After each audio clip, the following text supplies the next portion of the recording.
yesterday's prophecies for today's world. When anyone, anywhere, responds to this knowledge by having a desire to know this God, God will move heaven and earth to get the message to them. And now, the continuation of Hal Lindsey's Bible study, the book of Revelation. In Revelation chapter 7, where God, before he allowed any harm to touch the earth, this is right after every believer has been miraculously snatched up to meet Jesus in the air and turned from mortal to immortal without seeing physical death, and taken to his Father's house, to the dwelling places that he's preparing for us now. And right after that, he miraculously brings to faith in Jesus as their Messiah 144,000 Israelites. And he shows that these are the great evangelists that are going to take the message to the world during that 7-year period that is about to start. And we also saw in chapter 6, before that, the beginning of these great judgments. The first, the seal judgments. These are seals on a great scroll that Jesus himself broke open, and he would unroll the first part of the scroll and read the judgment, and it would strike. And then he'd break another seal and unroll it further, and so forth. And now we return to the chronological movement of this terrible period of 7 years we call the tribulation. And the book of Revelation is primarily about what's going to happen during that period. And so in Revelation chapter 8, verse 1, it says, and when he broke, he is who? Jesus. When Jesus broke the 7th seal, there was a silence in heaven for about a half an hour. And I saw the 7 angels who stand before God, and 7 trumpets were given to them. Now, the angels, 7 that stand before God, who are they? They're the archangels. There is a very carefully delineated ranking of angels. And this is mentioned many times in the Bible. These are not fairy tales, and these are not fairy people. These are real great persons. And so these 7 angels that stand before the throne of God, they are chosen to unleash the next stage of God's judgment on the earth.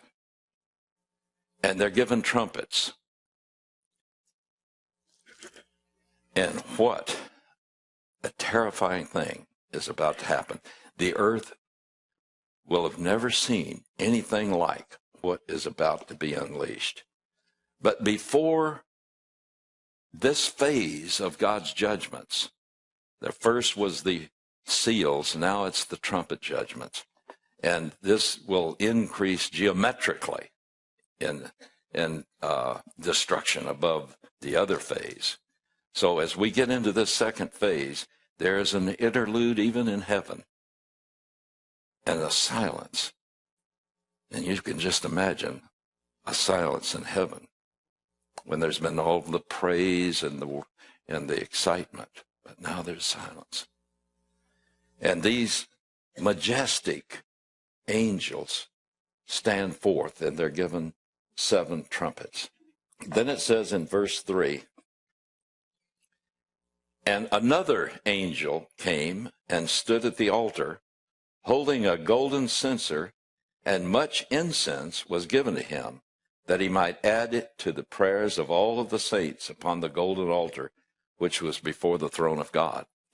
Now, have you ever heard any teaching on the tabernacle in the Old Testament? Some of you have. And the book of Hebrews says that Moses was instructed to build that tabernacle exactly according to the heavenly reality. That there was all of these special pieces of furniture and implements that are in the tabernacle were copies of those in heaven. And with that being true, where would the table of incense be? Holy of Holies. That's right. There are only two pieces of furniture in the Holy of Holies. The altar of incense and the Ark of the Covenant. Well, Jesus is the Ark of the Covenant. Anyway, this other angel who steps forth to minister at the golden altar of incense, which is where all through the Old Testament, once a year, the high priest would go into the altar and he would throw incense on this golden altar, and this fragrance would go up. And it was a picture of the prayers of God's people going up as a sweet essence to God. And so this angel, this other angel who goes to make this offering, has to be who? The high priest. Who's the high priest? Jesus. So this other angel has to be Jesus. And he is here fulfilling part of his role as a priest. He's a judge and a priest in the book of Revelation. In chapter 20, he becomes a king and a priest. Now, in verse 4, it says, "And the smoke of the incense with the prayers of the saints went up before God out of the angel's hand. And the angel took the censer that they would fill with coal and burning coal and put incense on. And after these prayers had been lifted up to God, he lets it be known that what he is about to do is just judgment on those who have caused such suffering on his people and have rejected the free gift of salvation that he's tried to give them. And so it says, he took the censer and he filled it with fire of the altar and threw it to the earth. And there followed peals of thunder and sounds and flashes of lightning and an earthquake. I mean, God's going to cause real physical upheaval to happen all around the earth just suddenly when this is flung down. And that's just a little prelude to what is about to happen. As soon as that's done, these 7 mighty angels stand with their trumpets and prepare to blow. In verse 7, "And the first trumpet sounded, and there came hail and fire mixed with blood, and they were thrown to the earth, and 1/3 of the earth was burned up. 1/3 of all the trees were burned up, and all the green grass," translate that grain, "all the grass and the grain on the earth is burned up." All of the judgments that happened in the seal judgments were what? 1/4 of the population of the earth was killed. This 1/3 of everything is destroyed. So I call the trumpet judgments the judgment of the thirds, and it gets to be terrifying. So he says that 1/3 of all of the trees, 1/3 of the earth, and all the grass, including the grain, is burned up. Trees are the lungs of the planet. And the trees in this delicately balanced ecosystem are there to purify certain gases out of the air and replenish it with oxygen. Now just think of the impact of a third of all trees on earth being burned up, and all of the grass and the grain. Grain is the real fundamental basis of food. It's the staff of life. It truly is. Because even animals that we have for meat have to eat and be fed the grass and grain. So this means there's going to be a shortage of food like no one ever dreamed. And this is just the beginning. Now, it says, once again, verse 7, and there came hail and fire mixed with blood, and they were thrown to the earth. And that's what caused a third of the trees and all of the grass and grains to be burned up. Hail, what's hail? Ice. Fire. Hail mixed with fire. Now, no one in the first century would have any idea of why these two antithetical elements would be mixed together and cause this kind of devastation. It would have been beyond anything they could dream. Hold your place here and turn with me to Ezekiel chapter 38. Start with verse 21. Now, this is Ezekiel's great prophecy about what's going to happen to this army led by this great power from the extreme north of the reborn state of Israel in the last days. Gog from the land of Magog, Meshach, and Tubal. It could only be Russia. There's only one nation to the extreme north, and they are descended from those ancient tribes of Magog, Meshach, and Tubal. So here is what God says is going to happen to him and the Persian-led confederacy that fights with him. Who's Persia today? Iran. It clearly spells it out as the leader of confederacy of people that live surrounding Israel, which are all Muslim. Now, he says in verse 21, I shall call for a sword against him on all my mountains, declares the Lord God. Every man's sword will be against his brother. Now, note carefully what 22 says. And with plague, pestilence means plague, with blood I will enter into judgment with him, and I shall rain on him and on his troops and on the many peoples who are with him, a torrential rain, literally, of hailstones, fire, and brimstone. So once again, it's the same thing, you see. Hail mixed with fire, resulting in tremendous bloodshed and destruction. Now, I've preempted myself, and forgive me for repeating this because I've said this before, but for the sake of those who have not been here before, I'm going to show you what this means in today's technology. When the thermonuclear weapon, first one we exploded at Eniwetok, the hydrogen bomb, when it was exploded there, they had all kinds of ships staked out there to see what the effect of the thermonuclear blast would do. And the whole thing was filmed from many different angles. And so when they set this enormous blast off, I think the first one was 5 megatons, and the destruction was horrific.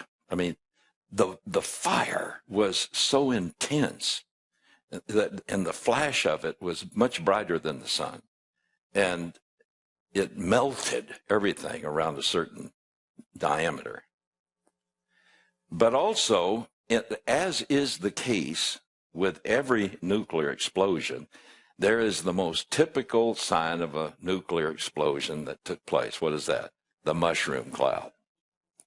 You notice how it quickly just rockets up into the air. And then when it gets up into the rarefied air and atmosphere of the stratosphere and the ionosphere and so forth, it mushrooms out.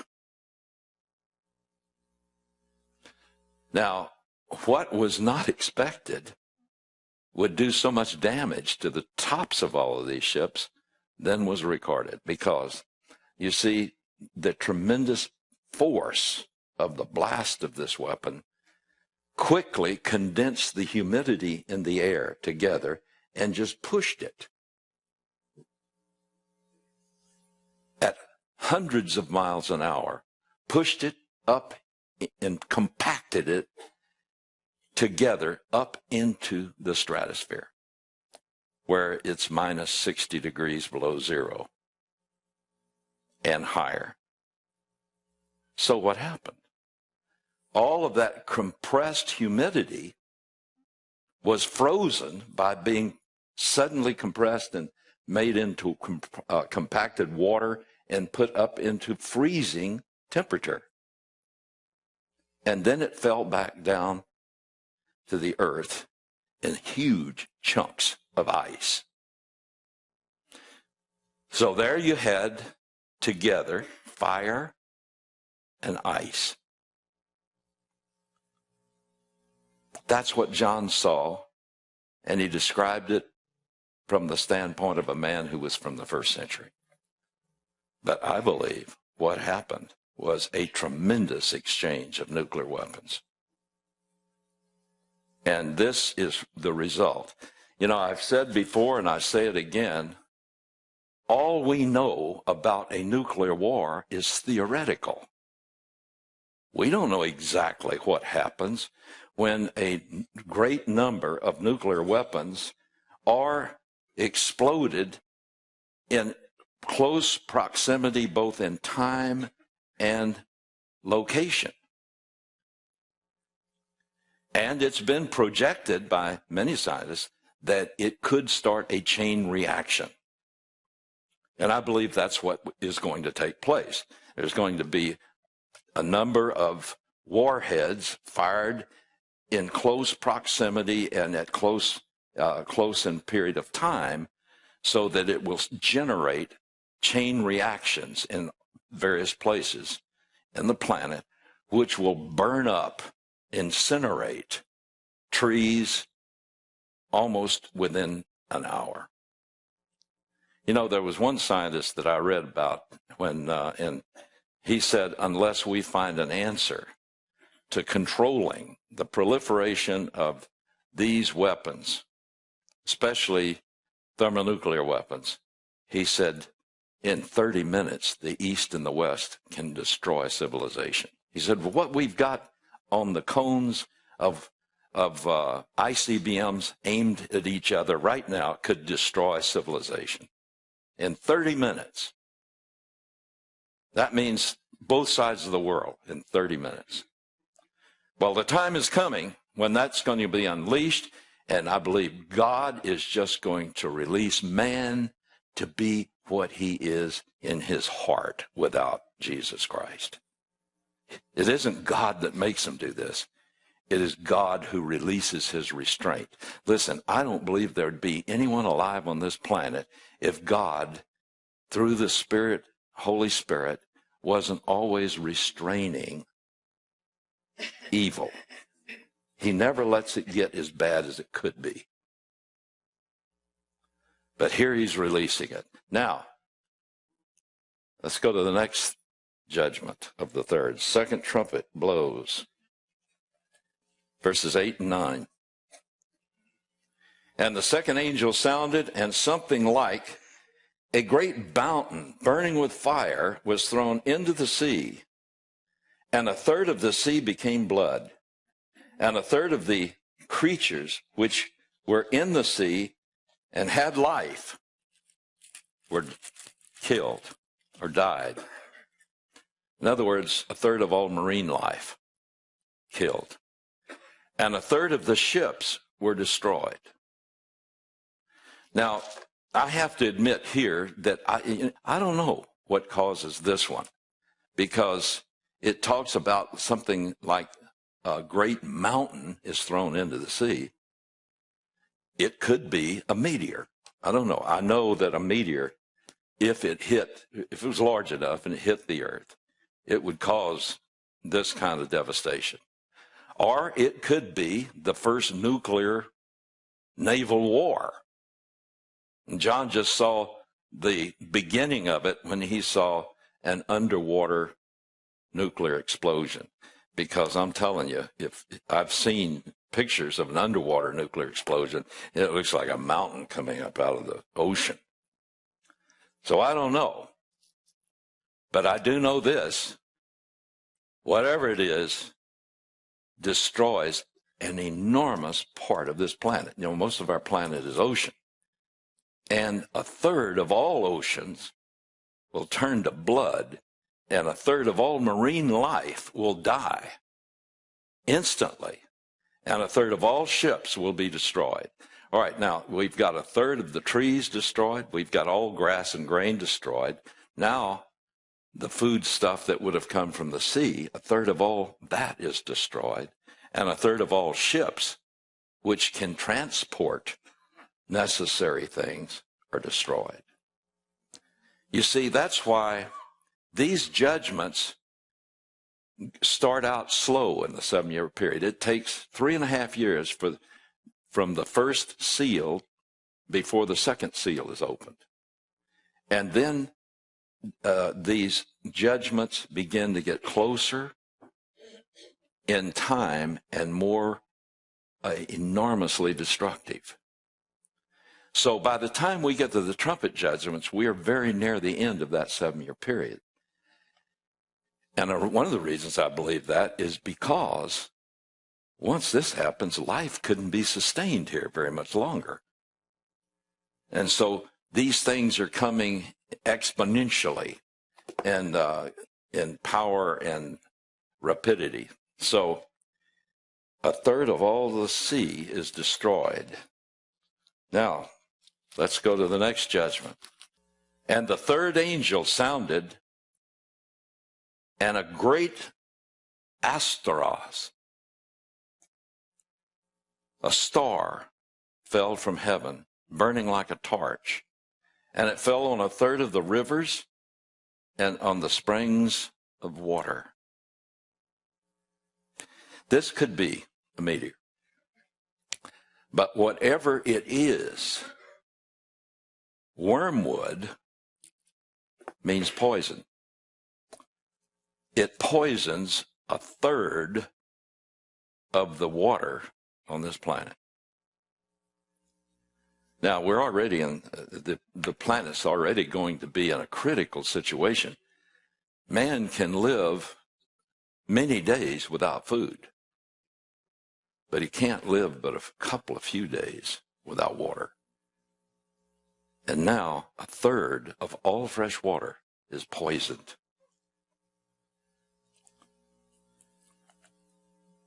You know, a lot of Russians, or I should say the area around Chernobyl, they really got nervous after that Chernobyl explosion, because in the translation of this passage, wormwood is translated Chernobyl.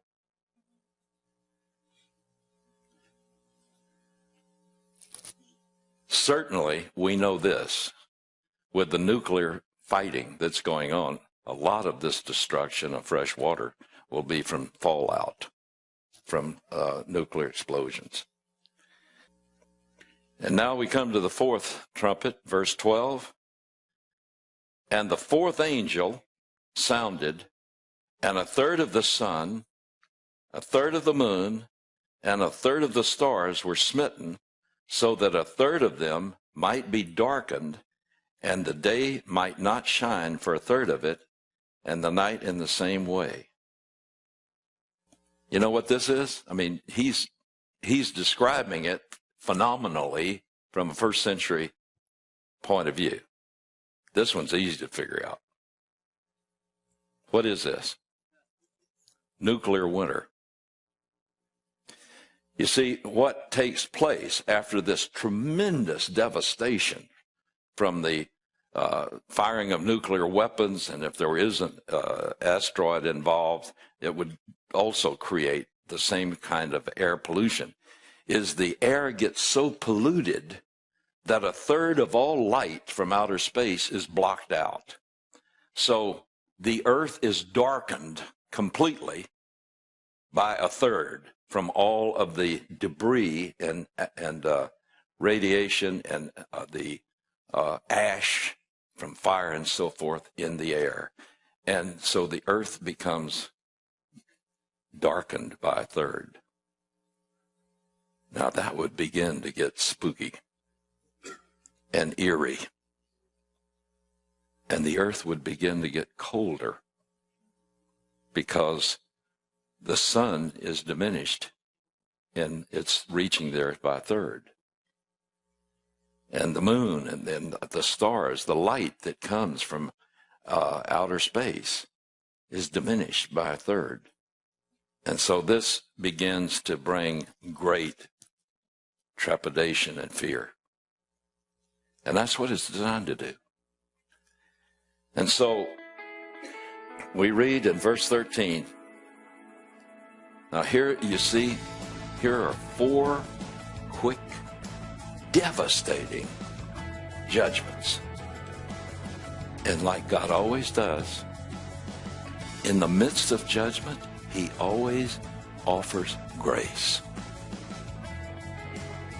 You don't know God at all until you begin to understand that word, grace. If you have the guts to be a real revolutionary, come forward right now and accept Jesus Christ as your real revolutionary, and he'll make a revolutionary that will change lives. Thank you so much for standing with me as a watchman on the wall. I pray daily that he will reward your faithfulness and protect and prosper you in these difficult times. Thank you again for being a vital part of my team.